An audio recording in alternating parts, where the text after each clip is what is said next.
This week, we're going to be taking a look at what immigration and life in the cities was like during the Gilded Age.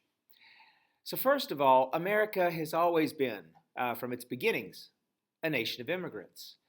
But a new wave of immigration begins flooding into America during the latter part of the 19th century. And it's driven by the same wave of revolutions that began here in the colonies.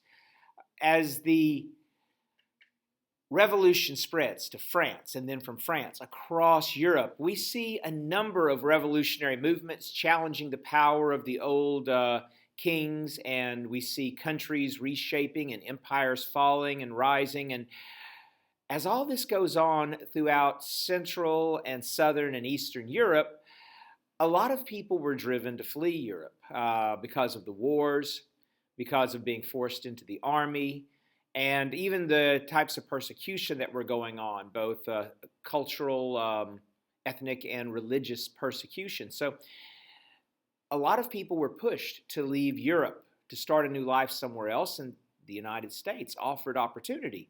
Some of the pulls here were the job opportunities, the chance to start a new life and maybe succeed and build wealth for your family.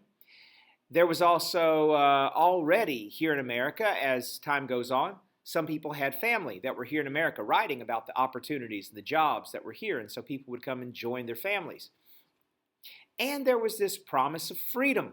The United States had achieved creating a republic, a democracy, which was built on the Enlightenment ideals, which were now sweeping across Europe and challenging people to fight for more independence and more rights. And so by coming to America, they might enjoy what people were fighting for in Europe. So these were the things that pushed and pulled people to come to America. Now, in addition to the new immigration, which is flooding from Europe into the United States, mostly to our northern cities, although some did push on to the frontier and others moved to other areas of the country. They mostly congregate in the large urban areas of the north. But we also had on the West Coast immigration coming from Asia, which had actually started even earlier with the beginnings of the California Gold Rush and later the drive to build the railroad. And there were opportunities for Asians coming to America as well. So there's a lot of folks coming. Now, the experience for these immigrants as they come in were often very intimidating. Ellis Island is the best known immigration processing center. It was in New York. There were other immigration processing centers in other cities, but a large number of immigrants are going to come through that port of New York. They're going to come through Ellis Island. And their experiences at Ellis Island could be quite intimidating. First of all, they would pass, as they come into the harbor, the Statue of Liberty. And there's a poem on the Statue of Liberty that talks about the idea of, give us your tired, your poor, the wretched refuse teeming on your shores. I lift my torch of liberty. It's something along those effects. But do we really want the wretched refuse of the world? That's always been the question. And Ellis Island is going to make sure that the people coming in are going to at least be fit to pursue that American dream. So there will be a bit of a process that they have to go through to make sure that we want them coming into our country. So as they arrive at Ellis Island, they're arriving at a huge processing center. For many, they'll be able to process in a few hours and move on through. For others, they might be detained for different reasons and stay for days and in some cases possibly even weeks, which could be intimidating. When they arrive at Ellis Island and they enter Ellis Island, there's already officials watching them as they carry the few belongings they have up the stairs, and they're starting to look for those that might be sick, those that might be weak, those that they might want to physically check out and be sure that they're healthy enough to come into the country. As they go through processing, they're going to go through a number of tests. They're going to check the people's background and ask them questions about where they're from. We want to try to make sure we don't bring in troublemakers or criminals. We're going to check for literacy to see if they have some level of education. We're going to be giving them medical tests to make sure they're not bringing in diseases or that they themselves are healthy. One of the most intimidating test is pictured here. They would check their eyes for disease, and they'd use these button hooks to flip up their eyelids. It's pretty creepy. But you'll notice one other thing in this picture. Notice the type of uniforms that these officials at Ellis Island are wearing. Remember, many of these people that are coming to America, they're fleeing from military service and from persecution at the hands of government officials and soldiers in their own countries. And here in America, we're not trying to creep these guys out, but our officials there dress in a military-style uniform, and that could be intimidating as well. So it's a kind of scary process. But if you made it through the process, then you had to be able to tell them who you were going to. You had to give them a name, give them some place you were heading to before they just released you into the country. But oftentimes people had a name. They had their brothers, friends, cousin, lived in America, and so they would give that name.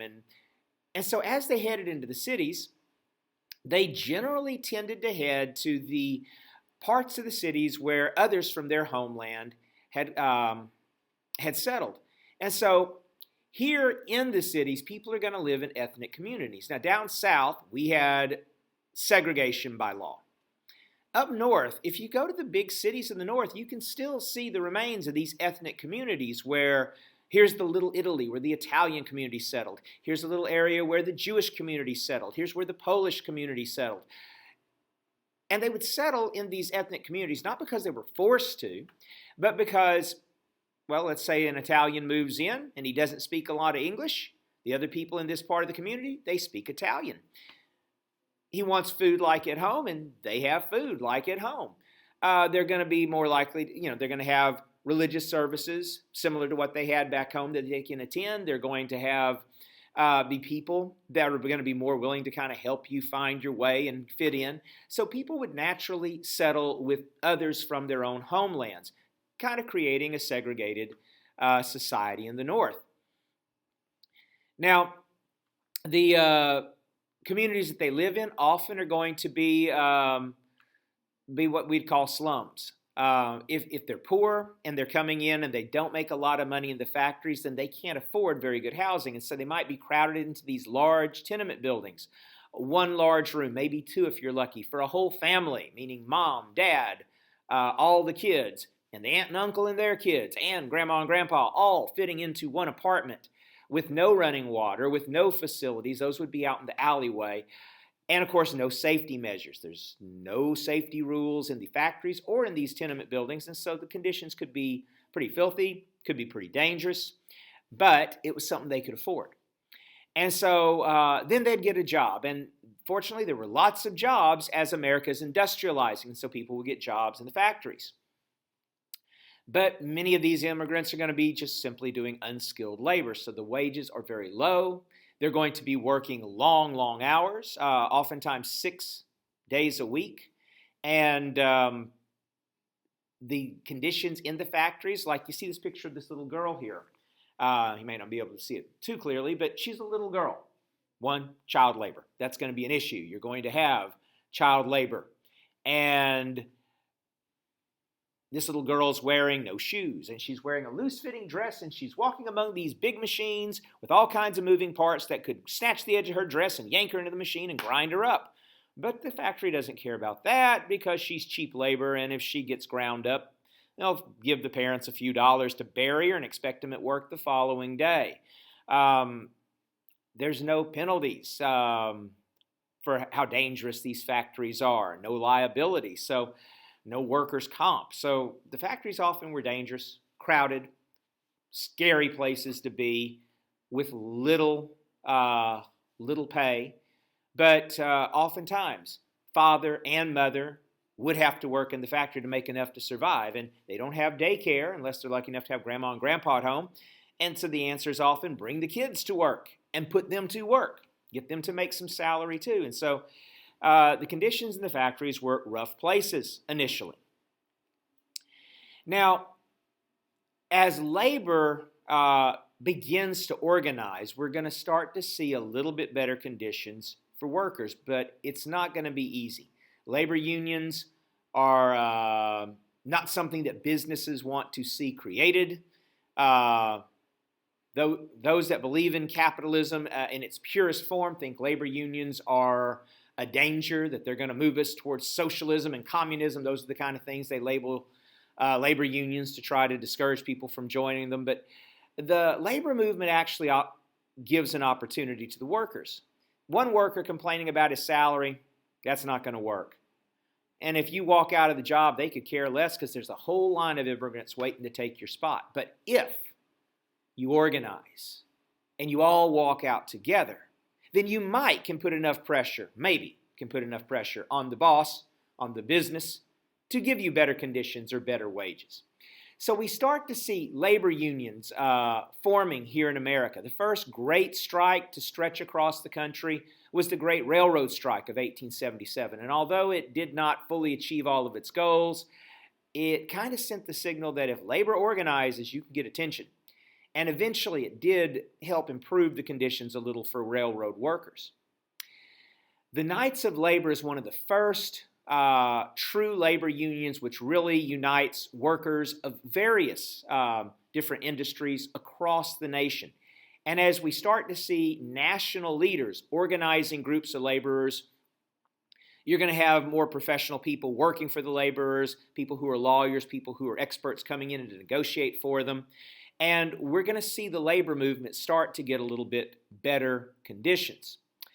Samuel Gompers eventually in 1886 founds the American Federation of Labor, the AFL, which is still around today, the AFL-CIO. And it really starts to make progress in organizing strikes, gaining concessions for the workers. But the whole labor movement takes a real black eye in what was called the Haymarket Affair, the Haymarket Riot. There was on May Day. Now, May Day was the international socialist holiday for the working man. And the idea was all across the world, workers were supposed to all walk off their jobs this one day to send a message to management that, hey, you need us laborers, treat us well. Well, there were some people in Chicago that were actually celebrating the May Day and going out and hearing speeches and demonstrating in the streets. But there was also a strike going on across town at a harvester factory, and the business had hired scabs, other workers, to replace the workers on strike. So that morning, as the protest was going on, violence broke out there, and the police had to break up the fight.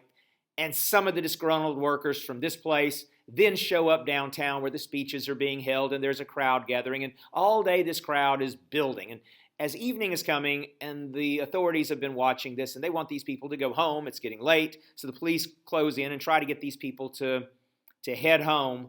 At this moment, you also have another problem. There's folks called anarchists. They don't really have a political agenda. They just think the whole system's lousy, and we need to burn it all down and start it all over. And so anarchists were a real factor in the 19th century.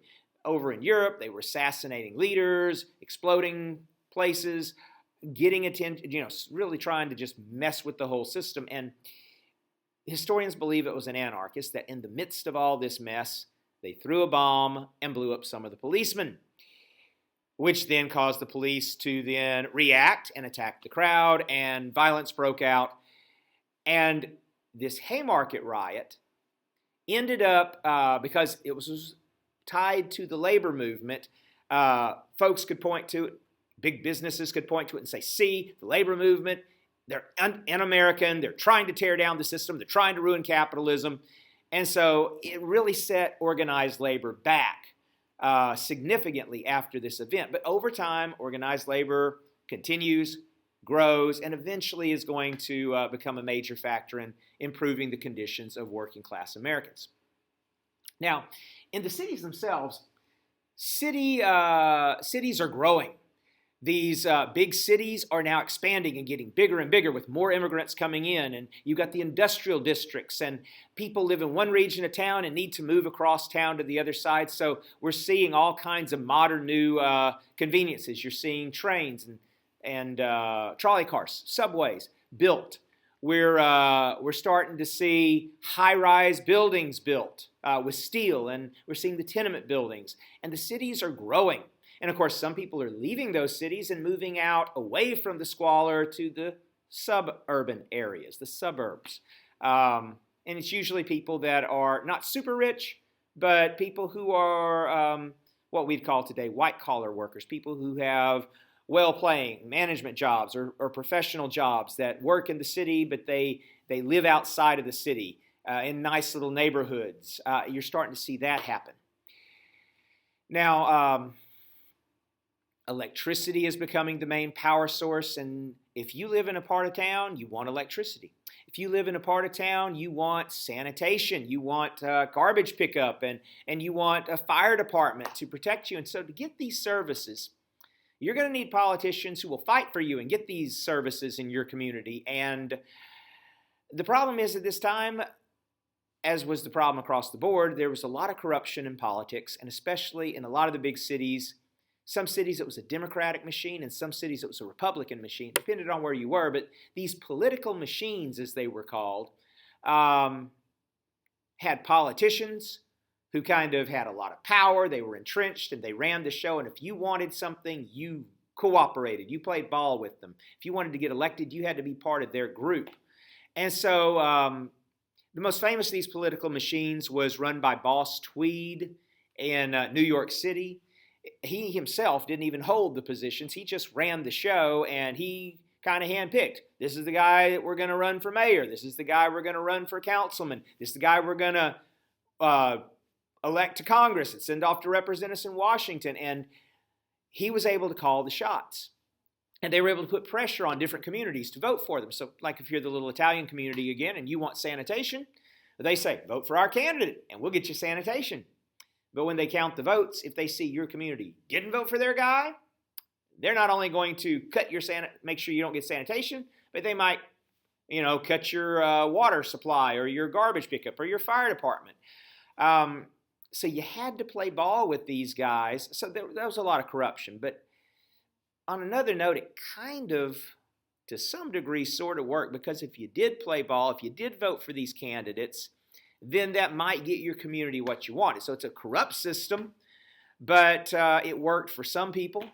But certainly it was a thing that needed to be addressed. A lot of these problems we just talked about needed to be addressed. And so in the next unit, we're going to see a lot of these issues will be addressed during the progressive movement.